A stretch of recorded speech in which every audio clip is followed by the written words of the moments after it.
बीडमध्ये क्रॉसिंगच्या ठिकाणी रेल्वे थांबवण्याची वेळ आली आहे। सिग्नल यंत्रणा तसंच पुरेसे मनुष्यबळ उपलब्ध नसल्यानं ही अडचण निर्माण झाली आहे। सिग्नल यंत्रणेसह उर्वरित कामं तातडीने पूर्ण करण्याची मागणी करण्यात आली आहे। बीड ते चराटा रोड सातत्यानं वाहतूक सुरू असलेला रस्ता आहे आणि या रस्त्यावरती क्रॉसिंगच्या ठिकाणी कोट्यवधी रुपये खर्च करून पूल सुद्धा उभारण्यात आला होता, पण तो रस्त्याच्या विपरीत दिशेने उभारण्यात आल्याने वापर करण्यापूर्वीच पाडण्याची वेळ रेल्वे प्रशासनावरती आली।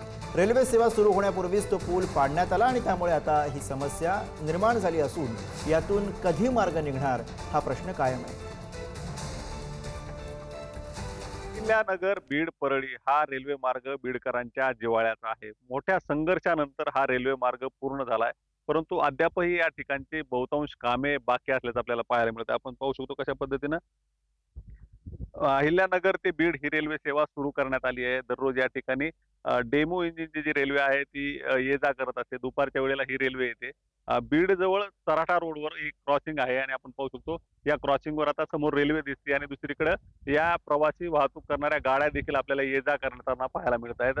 आणि या ठिकाणी रेल्वेची जी सिग्नलिंगची व्यवस्था आहे ती पूर्ण झालेली नाही आणि त्यामुळे रेल्वेचे लोकेशन नेमकं लक्षात येत नाही। त्यामुळे या क्रॉसिंगवर आता ही रेल्वे थांबवावं लागते आणि ती थांबवल्यानंतर या ठिकाणी इतर जे प्रवासी वाहन आहेत ते थांबवण्यासाठी या ठिकाणचं फाटक बंद केलं जातं आणि त्यानंतर ही रेल्वे पुढे जाते। हा दररोजचा नित्यक्रम आहे आणि यामध्ये आता सुधारणा करण्यासाठी आवश्यक त्या उपाययोजना रेल्वे प्रशासन करणार आहे, परंतु तोपर्यंत या ठिकाणी अपघाताचा धोका देखील निर्माण झालाय।